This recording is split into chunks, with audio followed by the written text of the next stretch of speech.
This recording is by Mark Smith of Simpsonville, South Carolina. The Swiss Family Robinson by Johann David Wyss. Chapter 8. "Now, my dear Elizabeth," said I, waking early next morning, "let us talk a little on this grand project of changing our residence, to which there are many objections. First, it seems wise to remain on the spot where Providence has cast us, where we can have at once means of support drawn from the ship, and security from all attacks, protected by the rock, the river, and the sea on all sides. My wife distrusted the river, which could not protect us from the jackals, and complained of the intolerable heat of this sandy desert, of her distaste for such food as oysters and wild geese, and lastly, of her agony of mind when we ventured to the wreck, willingly renouncing all its treasures and begging that we might rest content with the blessings we already had. "There is some truth in your objections," said I, "and perhaps we may erect a dwelling under the roots of your favorite tree. But among these rocks we must have a storehouse for our goods, and a retreat in case of invasion. I hope, by blowing off some pieces of the rock with powder, to be able to fortify the part next the river, leaving a secret passage known only to ourselves. This would make it impregnable. But before we proceed, we must have a bridge to convey our baggage across the river." "A bridge!" said she in a tone of vexation. "Then when shall we get from here? Why cannot we ford it as usual? The cow and ass could carry our stores." I explained to her how necessary it was for our ammunition and provision to be conveyed over without risk of wetting, and begged her to manufacture some bags and baskets, and leave the bridge to me and my boys. If we succeeded, it would always be useful. As for fear of danger from lightning or accident, I intended to make a powder magazine among the rocks. The important question was now decided. I called up my sons and communicated our plans to them. They were greatly delighted, though somewhat alarmed, at the formidable project of the bridge.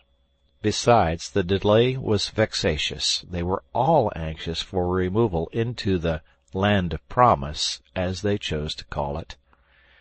We read prayers, and then thought of breakfast. The monkey sucked one of the goats as if it had been its mother. My wife milked the cow, and gave us boiled milk with biscuit for our breakfast, part of which she put in a flask for us to take on our expedition. We then prepared our boat for a voyage to the vessel, to procure planks and timber for our bridge. I took both Ernest and Fritz, as I foresaw our cargo would be weighty, and require all our hands to bring it to shore. We rowed vigorously till we got into the current, which soon carried us beyond the bay.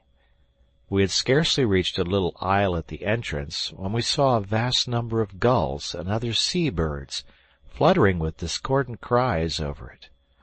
I hoisted the sail, and we approached rapidly. And when near enough, we stepped on shore and saw that the birds were feasting so eagerly on the remains of a huge fish that they did not even notice our approach. We might have killed numbers even with our sticks. This fish was the shark which Fritz had so skilfully shot through the head the night before. He found the marks of his 3 balls. Ernest drew his ramrod from his gun, and struck so vigorously right and left among the birds that he killed some, and put the rest to flight. We then hastily cut off some pieces of the skin of the monster, which I thought might be useful, and placed them in our boat. But this was not the only advantage we gained by landing. I perceived an immense quantity of wrecked timber lying on the shore of the island, which would spare us our voyage to the ship. We selected such planks as were fit for our purpose. Then, by the aid of our jackscrew, and some levers we had brought with us, we extricated the planks from the sand, and floated them, and, binding the spars and yards together with cords, with the planks above them like a raft, we tied them to the stern of our boat and hoisted our sail. Fritz, as we sailed, was drying the shark's skin, which I hoped to convert into files. And Ernest, in his usual reflective manner, observed to me, "What a beautiful arrangement of Providence it is, that the mouth of the shark should be placed in such a position that he is compelled to turn on his back to seize his prey, thus giving it a chance of escape, else with his excessive voracity he might depopulate the ocean." At last we reached our landing-place, and securing our boat, and calling out loudly, we soon saw our friends running from the river. Each carried a handkerchief filled with some new acquisition, and Francis had over his shoulder a small fishing net. Jack reached us first, and threw down before us from his handkerchief some fine crawfish. They had each as many, forming a provision for many days. Francis claimed the merit of the discovery. Jack related that Francis and he took a walk to find a good place for the bridge. "Thank you, Mr. Architect," said I. "Then you must superintend the workmen. Have you fixed on your place?" "Yes, yes," cried he. "Only listen. When we got to the river, Francis, who was looking about, called out, 'Jack, Jack, Fritz's jackal is covered with crabs. Come, come!' I ran to tell Mamma, who brought a net that came from the ship, and we caught these in a few minutes and could have got many more if you had not come. I commanded them to put the smaller ones back into the river, reserving only as many as we could eat. I was truly thankful to discover another means of support. We now landed our timber. I had looked at Jack's site for the bridge, and thought my little architect very happy in his selection, but it was at a great distance from the timber. I recollected the simplicity of the harness the Laplanders used for their reindeer.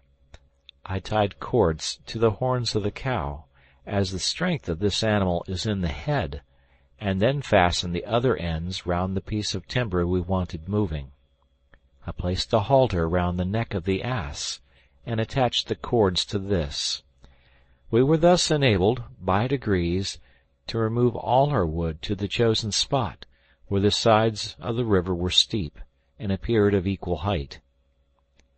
It was necessary to know the breadth of the river, to select the proper planks, and Ernest proposed to procure a ball of pack-thread from his mother, to tie a stone to one end of the string, and throw it across the river, and to measure it after drawing it back. This expedient succeeded admirably.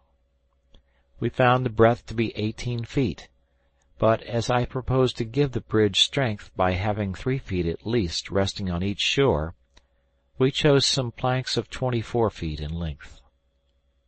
How we were to get these across the river was another question, which we prepared to discuss during dinner, to which my wife now summoned us. Our dinner consisted of a dish of crawfish and some very good rice-milk, but before we began, we admired her work. She had made a pair of bags for the ass, sewed with pack-thread, but having no large needles, she had been obliged to pierce holes with a nail, a tedious and painful process. Well satisfied with her success, we turned to our repast, talking of our bridge, which the boys, by anticipation, named the Nonpareil. We then went to work. There happened to be an old trunk of a tree standing on the shore. To this I tied my main beam by a strong cord, loose enough to turn round the trunk. Another cord was attached to the opposite end of the beam, long enough to cross the river twice. I took the end of my rope over the stream, where we had previously fixed the block, used in our boat, to a tree, by the hook which usually suspended it. I passed my rope, and returned with the end to our own side. I then harnessed my cow and ass to the end of my rope, and drove them forcibly from the shore. The beam turned slowly round the trunk, then advanced, and was finally lodged over the river amidst the shouts of the boys, its own weight keeping it firm. Fritz and Jack leaped on it immediately to run across, to my great fear.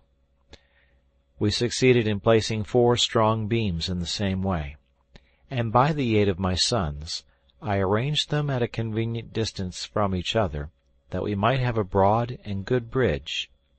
We then laid down planks close together across the beams, but not fixed, as in time of danger it might be necessary rapidly to remove the bridge. My wife and I were as much excited as the children, and ran across with delight. Our bridge was at least 10 feet broad. Thoroughly fatigued with our day of labor, we returned home, supped, and offered thanks to God, and went to rest. End of chapter.